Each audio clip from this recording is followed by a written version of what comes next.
Et nous commençons donc comme tous les mercredis avec l'écho des cryptos, le rendez-vous crypto-monnaie ou crypto-actifs de Smart Patrimoine, avec un sujet qui anime la communauté crypto en ce moment, c'est le sujet de la réglementation au niveau européen des activités donc en lien avec les crypto-monnaies ou les crypto-actifs sur le sol de l'Union européenne. Une réglementation qui agite finalement le secteur du fait qu'elle pourrait être assez drastique pour le secteur, avec en ligne de mire deux textes, notamment le texte MiCA, mais aussi le texte Transfer of Fund Regulation. Pour en parler, nous avons le plaisir de recevoir sur le plateau de Smart Patrimoine Nicolas Louvet, le CEO de CoinHouse. Bonjour Nicolas Louvet. Bonjour Nicolas, bonjour à tous. Bienvenue sur le plateau de Smart Patrimoine. Alors on va commencer par le sujet réglementation au niveau européen. Deux textes, MiCA, Market in Crypto Assets, et TFR, Transfer of Fund Regulation, avec différentes avancées, des discussions en cours, une volonté d'ailleurs au niveau français, donc du fait que la France soit à la présidence de l'Union européenne, en ce moment, de faire avancer ce texte normalement sous sa présidence, donc des discussions qui devraient avoir lieu et se terminer d'ici peut-être la fin du mois de juin, enfin de quelque chose de cet ordre-là. Et j'ai envie de dire plusieurs sueurs froides pour le secteur. D'abord, une potentielle interdiction pure et simple du Bitcoin et de tout ce qui ressemble à une proof of work du fait d'un impact écologique. Et un deuxième sujet actuellement, et qui concerne en premier plan les plateformes comme CoinHouse, c'est la fin de l'anonymat lorsque l'on envoie lorsqu'on effectue des transferts avec des wallets non hébergés, donc hors plateforme, où là pour le coup il y a déjà une réglementation et notamment une réglementation de l'AMF sur le sol français. Comment est-ce que vous voyez cette réglementation où il faut jongler entre d'un côté réglementer un secteur et le réglementer de la même manière sur tout le sol européen et de l'autre permettre quand même à ce secteur d'émerger et de continuer à progresser? Alors tout d'abord, je pense qu'il faut rassurer aussi tous les investisseurs. On est dans Smart Patrimoine. Je pense que la régulation, elle est nécessaire. Beaucoup d'acteurs de la place, si ce n'est la très grande majorité, le reconnaissent. Et ça souligne aussi la maturité d'un marché, le fait qu'il s'inscrit dans la durabilité.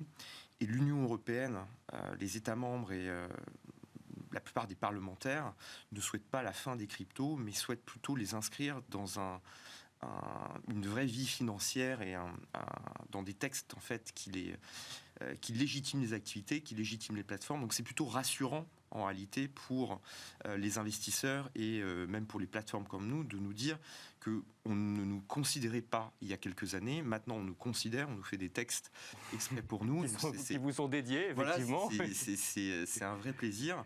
Donc l'idée fondamentale, c'est quand même le développement d'un marché qui va être multiplié par 3, 4, 5, 6, 7, 10 dans les années à venir. On va revenir sur la position de la Commission européenne, mais ce qu'on entend souvent, et d'ailleurs sur le plateau de Smart Patrimoine, c'est on attend de savoir quelle sera la réglementation pour ensuite pouvoir se positionner sur ce marché.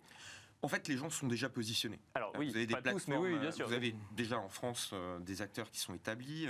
On a plus d'une centaine de membres à la DAN qui représentent une pluralité du secteur. Vous avez des acteurs assez forts également à l'étranger, d'autres associations, et des acteurs extra-Union européenne qui veulent s'établir en France ou en Europe. Donc ça veut bien dire en fait que le marché est déjà là. On a des acteurs bancaires, des acteurs financiers qui s'y intéressent de plus en plus. Alors c'est plus à eux que je pensais quand je disais on attend de savoir quelle sera la réglementation pour se positionner. Oui. C'est déjà acté. Donc le marché va se développer, le marché des crypto-actifs va se développer, le marché des plateformes va se développer.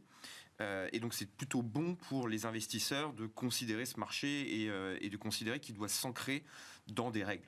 Ça, pour la crypto-finance, c'est que moi je l'ai dit depuis des années, ne peut pas ignorer une forme de régulation. On ne peut pas avoir des marchés qui représentent des milliers de milliards en dehors de toute règle. Ça, c'est pas possible. Donc, il faut de toute façon les inscrire. Donc, la régulation, elle est née quelque part en France et dans d'autres pays d'une première vie. Aujourd'hui, elle va se prolonger dans une vie européenne. On est dans une phase critique de la décision européenne. On est entré dans une phase particulière de la réglementation, des décisions qui s'appellent en fait le trilogue, dans lequel vous avez le Conseil de l'Union, la Commission européenne et le Parlement qui doivent se mettre d'accord. Donc déjà, ça veut dire que les textes ont déjà été largement débattus, on y a contribué. Le Parlement a énormément apporté d'éléments à cela. certains sont négatifs, d'autres sont positifs, de façon à arriver sur un compromis. Donc déjà, il y a des choses qui sont assez figées, puisque la décision doit se faire entre 3 parties qui ont chacun des propositions. Il n'est pas évident d'introduire des propositions nouvelles. Et en effet, comme vous l'avez dit, ça va se faire assez vite maintenant et on va aller sur une application assez rapide, je pense, ensuite de cette application. Maintenant, dans ces textes, il y a des éléments qui sont positifs et d'autres qui font relativement peur et qui peuvent bloquer certains types d'usages ou plutôt bloquer la compétitivité de l'Union européenne. Et alors lesquels justement quels sont ceux qui vous font peur aujourd'hui ? Le bannissement du Bitcoin, ça faut oublier, c'est pas imaginable, ça a été exclu en fait des textes, ce n'est même pas sur la table. Donc il y a un élément. C'est une petite frayeur, mais ça n'est plus sur la table aujourd'hui, effectivement. Je pense on s'est plutôt bien exprimé sur le sujet. J'ai pas été le seul, mais non, bien sûr, effectivement. Je pense que il y a des gens au sein de l'Union européenne et au sein des comités décideurs de l'Union européenne qui sont plutôt quand même assez au fait de l'importance d'une économie et qui vont pas faire n'importe quoi, même s'il y a des questions environnementales qui doivent être traitées. Donc en effet, il y a un volet environnemental.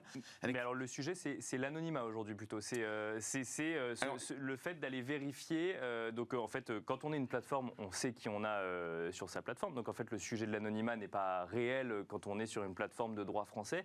En revanche, il le devient quand on veut faire un transfert sur un wallet non hébergé, et c'est là où ça coince entre guillemets pour l'industrie. Alors, il y a en effet des éléments qui coincent à ce niveau-là. Il y a des éléments qui coincent au niveau environnemental où il faudra publier un certain nombre de textes, d'indications, de notifications auprès des investisseurs sur le volet environnemental de telle ou telle crypto, c'est-à-dire comment elle a été produite, sa consommation énergétique. Donc ça, c'est un aspect. Sur l'aspect de l'anonymat, en effet, il y a un texte voulu par un organisme qui dépasse l'Union européenne, qui s'appelle le GAFI, qui souhaite en fait appliquer une règle qui s'appelle la Travel Rule, qui consiste à échanger des informations entre 2 plateformes quand une personne veut envoyer des cryptos d'une plateforme, CoinHouse, à une autre plateforme, qu'elle soit régulée ou pas. La nouveauté, c'est que il y a la question du transfert aussi d'informations quand il s'agit d'un unhosted wallet. Alors bien évidemment, vous n'avez pas contacté l'unhosted wallet, donc du coup, vous ferez une déclaration à un organisme, en l'occurrence en France, ça peut être Tracfin, pour informer en fait cela.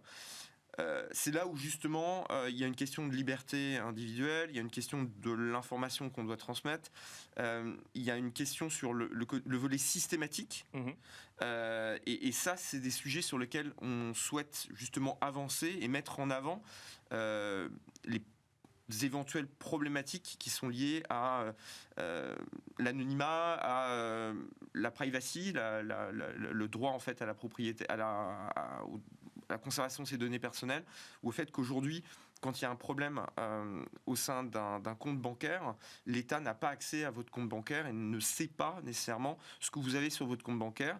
Il ne peut y avoir accès que quand il fait des demandes particulières ou quand il y a des décisions de justice. Alors que là, l'idée serait de systématiser. Ça pourrait être systématique. Donc on ne vient pas calquer en fait une réglementation financière traditionnelle sur le monde des cryptos. L'idée c'est qu'on va plus loin. On va beaucoup plus loin parce qu'en fait de risques potentiellement identifiés ou en tout cas d'idées reçues sur le secteur qui lui chevillent un peu au corps, quoi. Je pense qu'en fait il y a un élément important, c'est que dans le domaine de la crypto, il y a des propriétés que vous ne retrouvez pas dans le monde financier traditionnel. La blockchain est un livre ouvert, puisqu'elle permet de retracer un certain nombre d'informations. Elle vous donne un solde de compte, ce que ne vous permet pas de faire un IBAN. Si vous me donnez votre IBAN, je ne sais pas combien vous avez sur votre compte, et j'ai pas énormément d'informations sur votre compte. Si vous me donnez votre adresse de wallet, je peux regarder dans une blockchain quel est le solde de votre compte, ce que vous avez reçu, les transactions que vous avez envoyées. Alors, je ne connais pas nécessairement les contreparties parce que j'ai des adresses, pas de nom de personne. Mais à force de recouper des informations, vous pouvez commencer à cartographier, à avoir, je dirais, un peu plus d'intrusion dans la vie personnelle. C'est pas que la France, l'Europe qui se penche sur cette question. Il y a d'autres pays qui s'y penchent. Les règles du GAFI veulent s'imposer un très grand nombre d'États.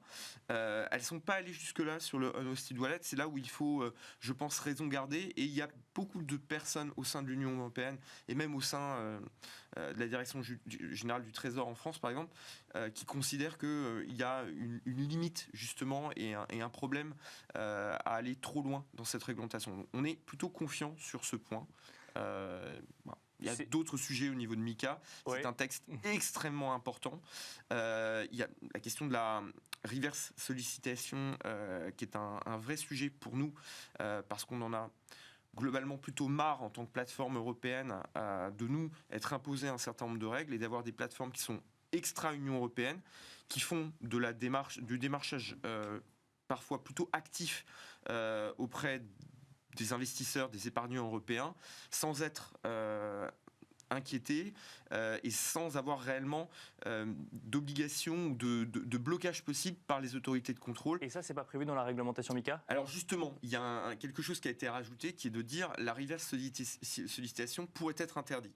Alors qu'aujourd'hui, on vous dit, en fait, c'est vous, Nicolas, qui avez décidé d'aller sur une plateforme basée aux Seychelles ou quelque part en Asie du Sud-Est, parce que en fait, vous avez le droit d'y aller.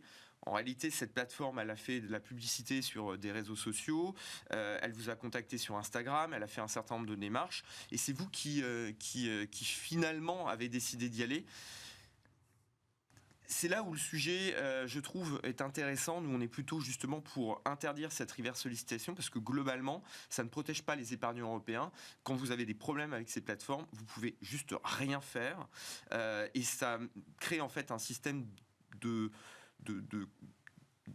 compétitivité en fait inversée. En fait, on est dans un processus anticoncurrentiel au niveau européen, ce qui est vraiment pas bon. Et on s'arrêtera là pour essayer de comprendre en une dizaine de minutes cette réglementation au niveau européen et la façon dont on le voit lorsqu'on est une plateforme et donc sur le sol français et notamment sous le contrôle de l'AMF, on peut le dire. Alors le contrôle, le mot est un peu fort, mais en tout cas AMF et ACPR. AMF et ACPR. Merci beaucoup Nicolas Louvet, CEO de CoinHouse. Merci à vous également de nous avoir suivis et on se retrouve tout de suite dans Enjeu Patrimoine.